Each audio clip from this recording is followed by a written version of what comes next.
This video goes through rational functions. Now, a rational function, by definition, is in the form of y equals f of x over g of x. So just like a rational number can be expressed as a fraction, a rational function is a fraction, where f of x and g of x are both polynomials. Now, rational functions frequently contain one or more asymptotes, and that's because g of x can't equal 0. You can't have a denominator of 0. Provided g of x and f of x contain no algebraic factors, the graph of y equals f of x over g of x will contain a vertical asymptote corresponding to each value of x for which g of x equals 0. Now, horizontal or oblique asymptotes may also exist. Tips for sketching these rational functions. 1, simplify the function if possible. So see if you can factorize and cancel out common factors. Determine the coordinates of the axial intercepts as per normal for any function. Determine the equations of all vertical asymptotes. Determine the equation of horizontal or slant asymptotes, so those oblique asymptotes.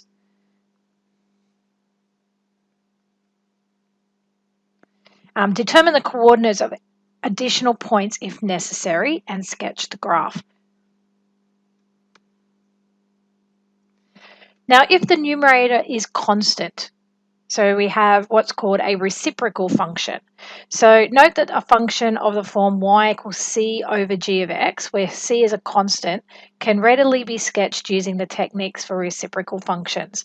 So as an example, if I have y equals 2 over x squared plus 8, I could change that to 1 over a half x squared plus 4, which is a reciprocal function of y equals a half x squared plus 4.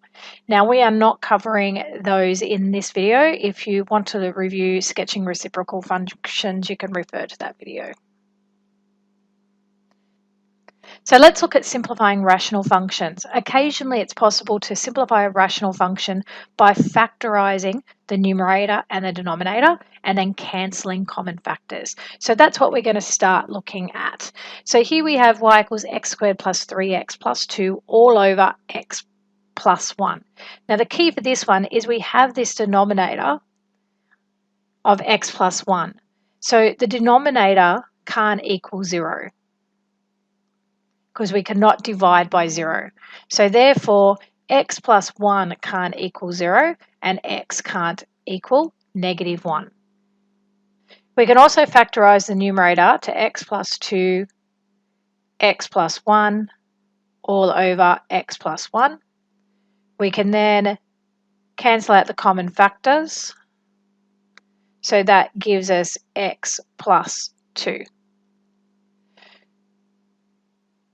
Now we need to sketch y equals x plus 2. So when x equals 0, y equals 2. So that's one coordinate. When y equals 0, 0 is x plus 2. So negative 2 is x. So we have the coordinate negative 2, 0.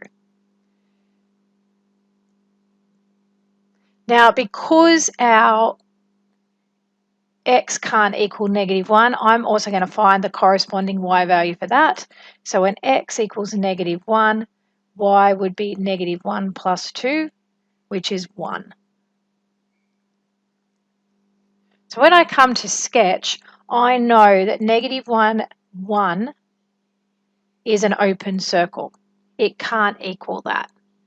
My other points were 0, 2 and negative 2, 0. And now I join the dots. We'll label that open circle that the graph can't equal, and we have to label our graph.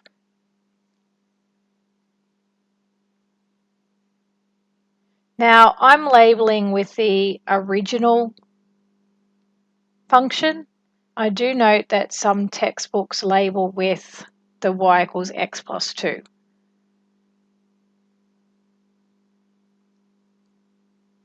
So your alternative would be y equals x plus 2 and x can't equal negative 1.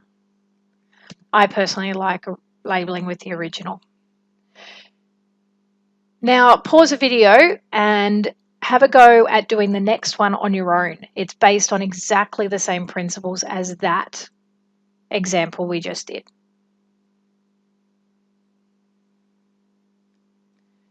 So hopefully you have tried to do this one. You would have started by going denominator can't equal 0. So therefore x plus 2 can't equal 0, x can't equal -2. Then would have come across and factorise. So you've got a common factor of 2. So x squared minus 4 all over x plus 2. That numerator can be factorised to x plus 2, x minus 2. Difference of perfect squares. And then you have x plus 2 in the denominator. Cancelling your factors. So we have 2 bracket x minus 2. Finding our intercept, so when x is 0, y is 2 bracket 0 minus 2, which is -4. When y is 0, we have 0 equals 2 bracket x minus 2. So 0 is x minus 2, x equals 2. And we'll also come up and find our point here. So when x equals -2, y would be 2 bracket -2 minus 2, which is -8. So go to sketch that, -2, -8, open circle, 0, -4, and 2, 0, and join your dots. Label points, and label our graph. Now note, I didn't mention this with the previous one, I actually put what x can't equal. And you've seen that previously where you've seen functions where it has x can't equal something. So you have to make note of what x can't be.